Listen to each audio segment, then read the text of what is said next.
what's going on. The pocket fire, your upper left-hand corner there of the map, which would be the apologize for that, the pocket fire. So there's a lot of activity going on in that, working its way to the east direction towards Black Mountain. We've got a dozer line and control line on the south side of that, where it comes down there above Geyserville. But it's pushing out to the east with the wind event coming up this afternoon. We're just keep skirting it to the east there. We found a good spot out there in front of it on the eastern side.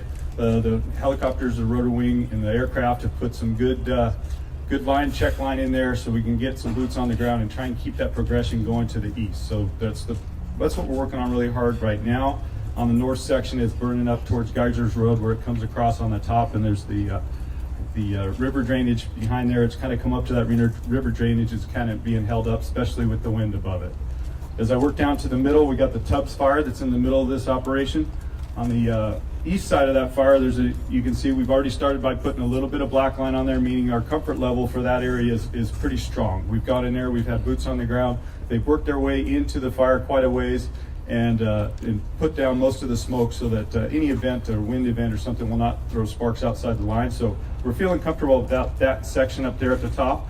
As we work our way down on the right-hand side, meaning down there on the southeast side of the fire there. Again, our comfort level's up in there. We've worked really hard on that south section and the east section with the anticipation of the wind events coming up. So we worked really hard on those sections, and our comfort level's up pretty good, especially down here, Santa Rosa City on the south side of the fire. We're working real well, getting that stuff taken care of down there on the lower section.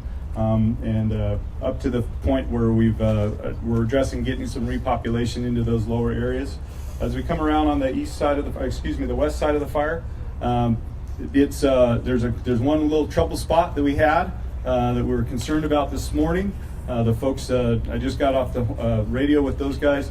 There's one little trouble spot in there that they've gotten some good dozer line around it and hand line around it. With the expectation of the winds coming up, I think we're going to be able to pinch that piece off. So that's a good news on that piece. As we come across to the top up there in what we're calling Branch 9 up at Robert Louis Stevenson Park up there at the top, where Highway 29 is, that's a concerning spot. It's a switchback road. There's a lot of steep country up there and steep brush, lots of brush, and the repeater sites up there. We've been making pretty good progress on holding that piece from slopping over 29. It came over once. We jumped on it, held it in check. So as the winds develop today, that's going to be our concerning piece. It's getting closer to the communication site up there at the top, but we've had a lot of rotor wing activity and fixed wing activity, putting retardant around those. And we're getting some dozer line and some hand line that's trying to cut the top of that piece off. We're making pretty good progress right now, and hopefully we'll have that in place before that wind event takes off later today. Coming down to the Nuns fire, we're on the north end of that fire up there by the Oakmont community. We did really good work last night. I was concerned about that piece. There's a big a grove stand there by that community, around those communities, that was blowing off pretty good yesterday afternoon. But we had some good aggressive firefighting going on. We had some bulldozers and hand crews did some work in that forest and put some dirt on the ground. Some bulldozer blades on the ground.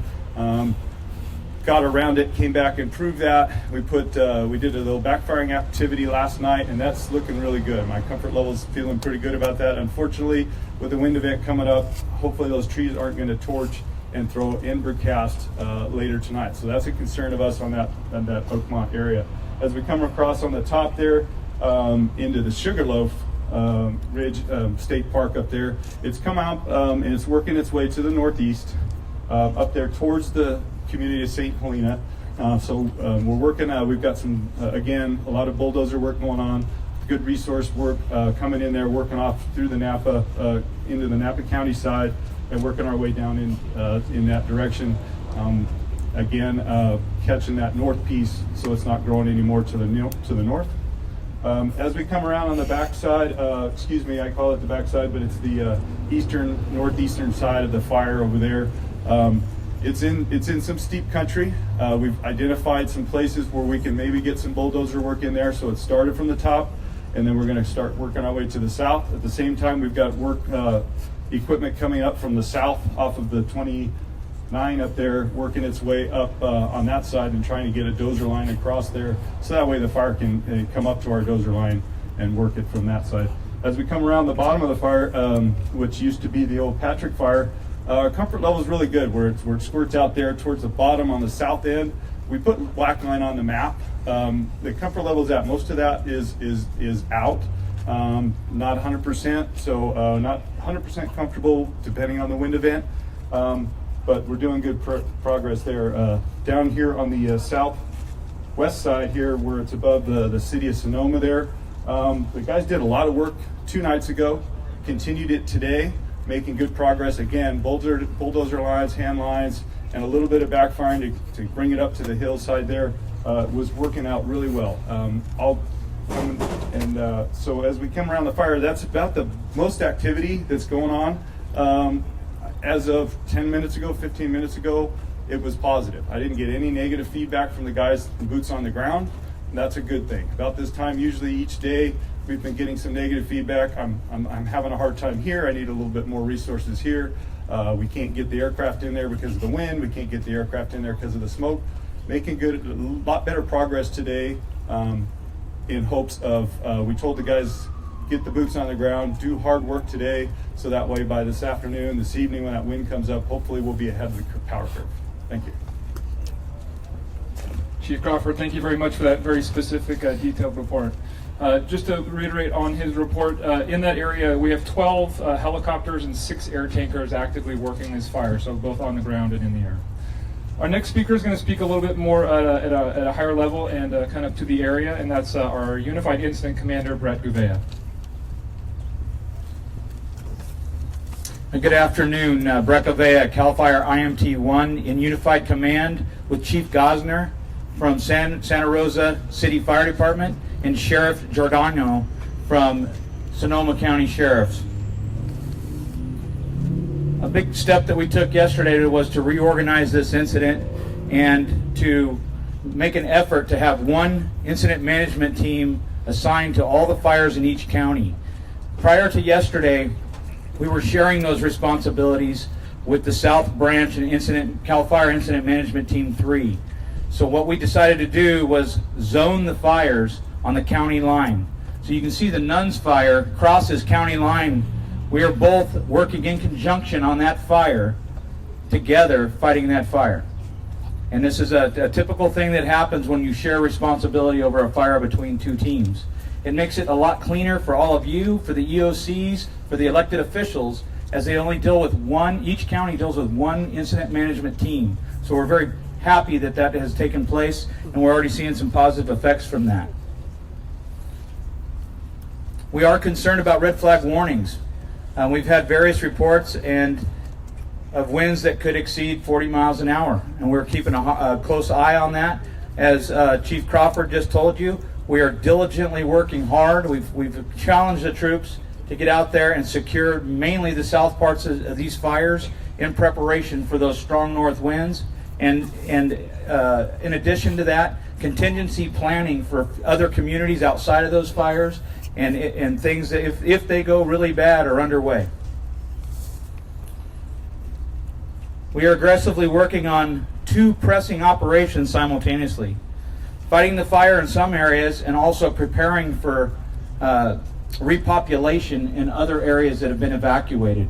I've said it time and again, as soon as we evacuate folks, we are thinking about repopulation. We start talking about it immediately because we don't want to keep anybody out of their homes 1 minute longer than we have to. So I can tell you that steps are being taken right now today. Plans are being worked to try to repopulate a portion of Santa Rosa City that is evacuated in the next day or 2. And we'll have more details on that probably in a press release later today.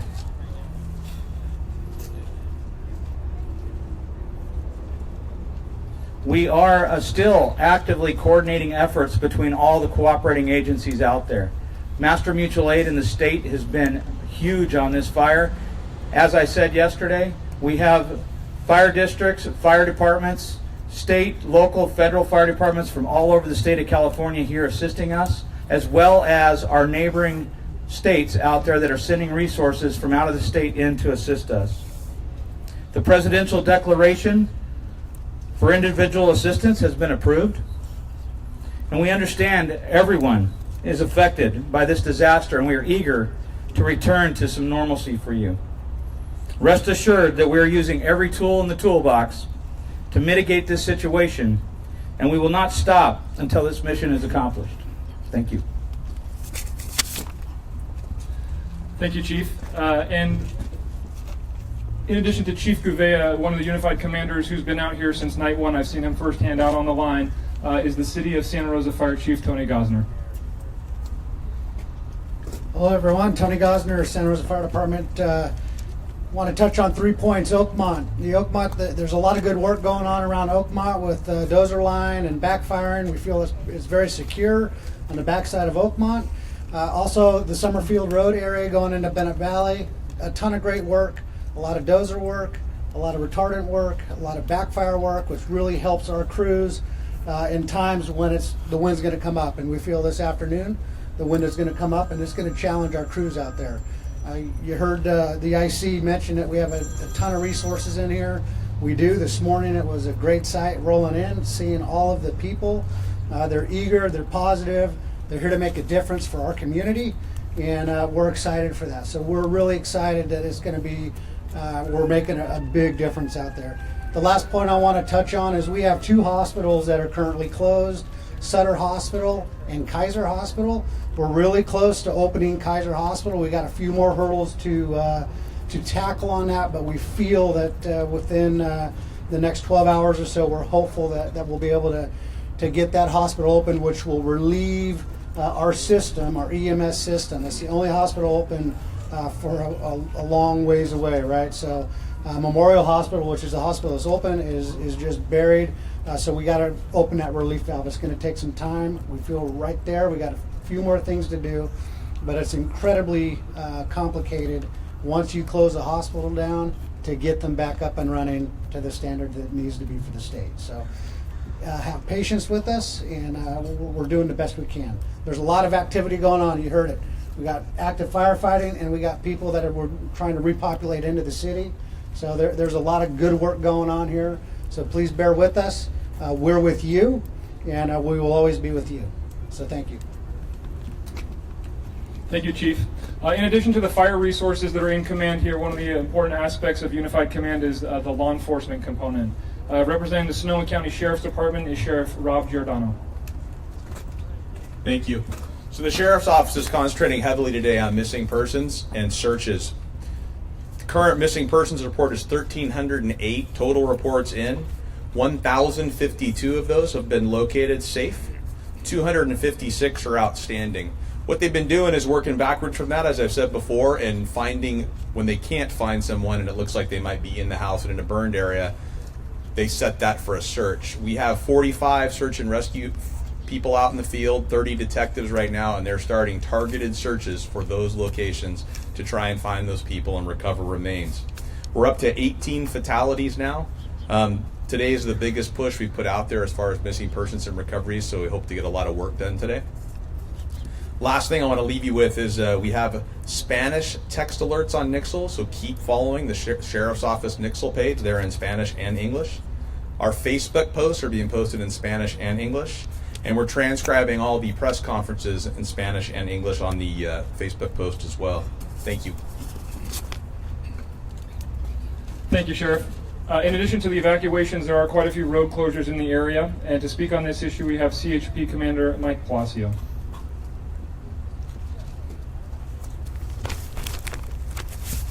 Good afternoon, everybody. The main point I want to get across today is that we need your cooperation out on the roadways. It's very dangerous out there right now. The situation is tenuous at best. The fire is still very active, and with the wind warnings coming up, we need you to be extra diligent and patient with everybody.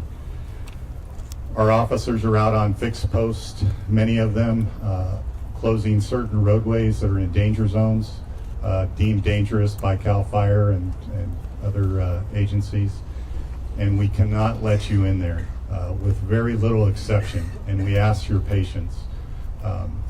If we let one person in there, we're expected to let everybody in there, and it's very hard to man those posts. And we realize that everybody has losses, and we sympathize with that, and our hearts go out to you. We have to stand strong and keep those posts secure.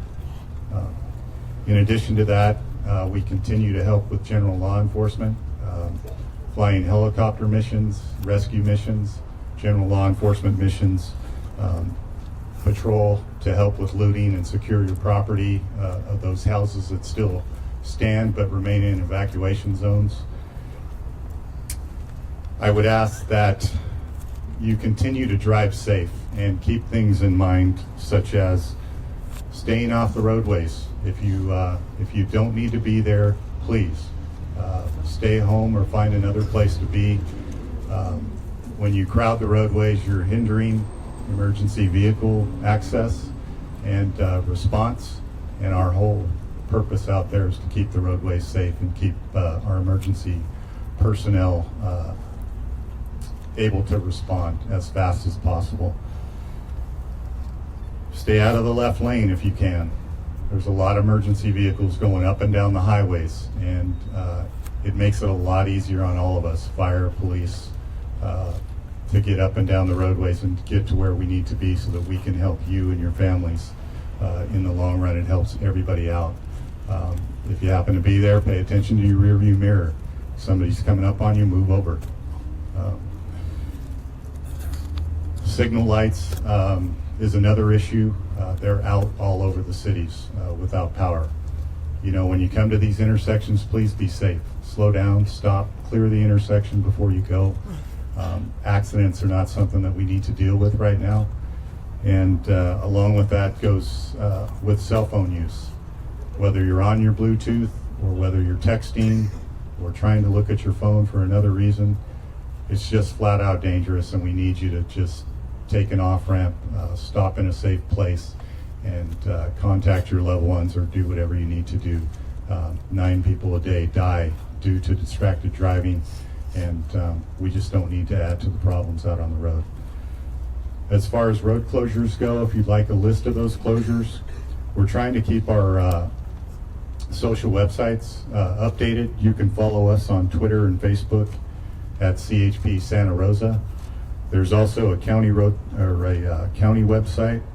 It's roadconditions.sonoma-county.org, and we'll do our best to keep you guys updated on that stuff. So with that, our hearts go out to you, and good afternoon.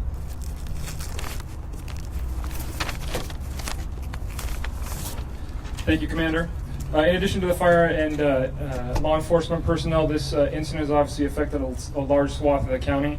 Speaking next is Sonoma County District Attorney Jill Revich. Thank you. I want to let everybody know that the message that should be loud and clear is that no looting is going to be tolerated in this county. You've heard it from law enforcement officials, and you're hearing it from me. We're already getting reports in. I've been out in some of these terrible areas where people are at the point where they're putting signs on their doors saying, "There's nothing here, please don't loot."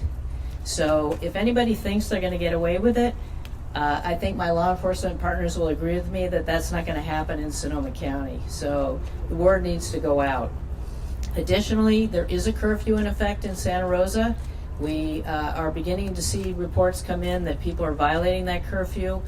We're going to prosecute. People are going to go to jail as a result. We're doing it to keep people safe. We've also had some reports of interference with personnel at the scene of an emergency, as well as unlawful entry into closed areas that are disaster areas. Those, again, punishable by incarceration, and we're taking all of these allegations very, very seriously. The police and law enforcement and fire personnel need to do what they have to do. If you interfere with them or you delay them while they're trying to carry out their responsibilities, that's a crime. And again, we will prosecute.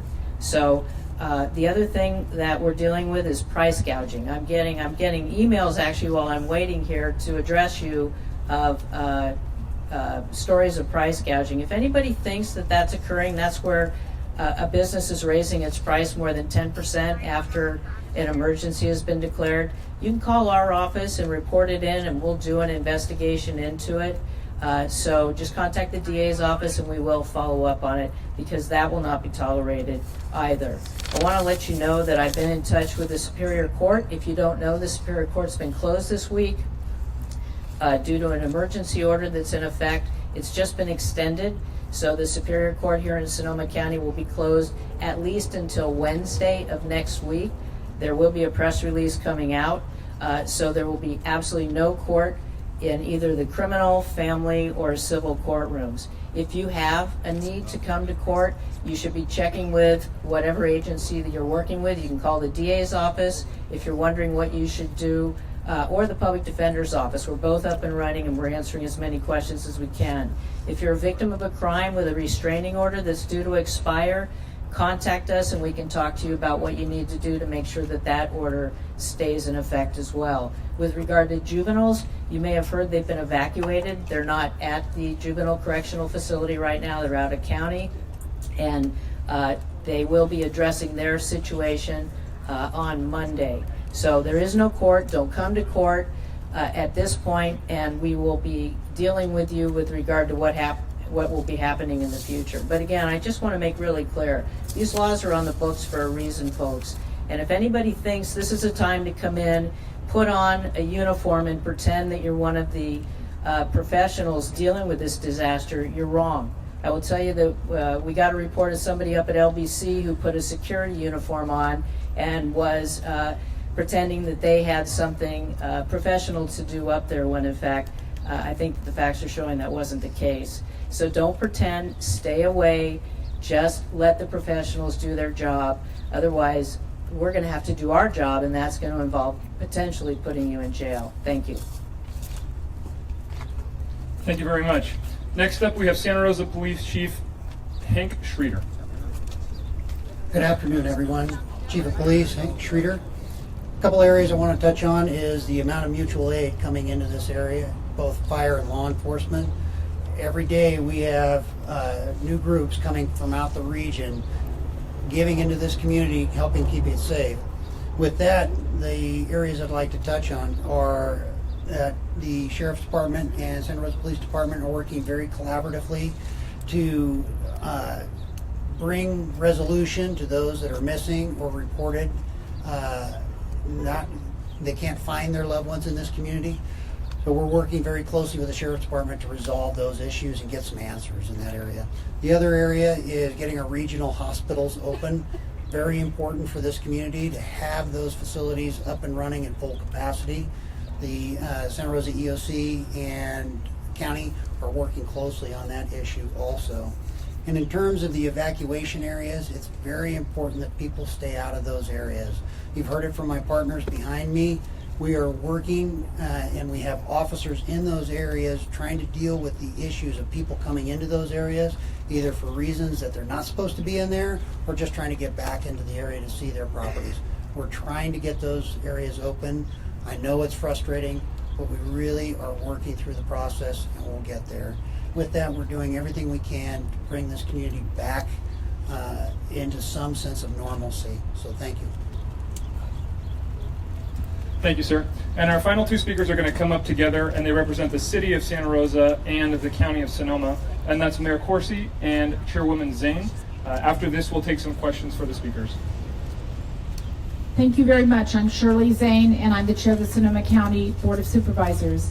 I'm going to start with just saying that sheltering our displaced community members has been a top priority for our emergency operations staff, and we continue to work around the clock to get resources to those evacuees. 22 shelters remain open to serve our community, and we continue to coordinate medical services and supplies to all of our shelters, and we also offer mental health services. We know these are stressful and taxing times, and people have gone through a tremendous amount of loss, and grief is beginning to set in. Even that said, recovery and rebuilding has begun. I want to give our residents hope. We've to date done over 1,400 building inspections. In partnership with the City of Santa Rosa, FEMA, and the California Office of Emergency Services, the county is opening a local assistance center, commonly known as a LAC, on Saturday at the former Press Democrat building, which is 427 Mendocino Avenue. Again, that is Saturday. A LAC or LAC or a local assistance center is a one-stop shop for people who have been impacted by these terrible fires, and we will help you to access critical resources. Mayor Corsi will tell you a little bit more about these resources. Just one note there, it's not the former Press Democrat building, it's still, the Press Democrat is still there, it just doesn't occupy the whole building. So, talking about that local assistance center, this is the first part of the next stage of this process, the recovery. At the local assistance center, which again will be open tomorrow, there will be a FEMA disaster response center to provide direct assistance from FEMA. Department of Motor Vehicle Services. If you need documentation that's been destroyed, you'll be able to access that in the LAC. Insurance claims can be filed there, Small Business Administration Services, a bunch of different county services. You can help this process by bringing any documentation that you still have on you, such as driver's license, insurance policy numbers, passport. If you're a veteran, your veteran's information. If you don't have that, you still come anyway. We'll figure that out with you. But if you have it, it will expedite the process. So the site will be wheelchair accessible. Spanish translators will be available, and it'll be open from 9 a.m. to 7 p.m. for at least the next 2 weeks, likely longer than that.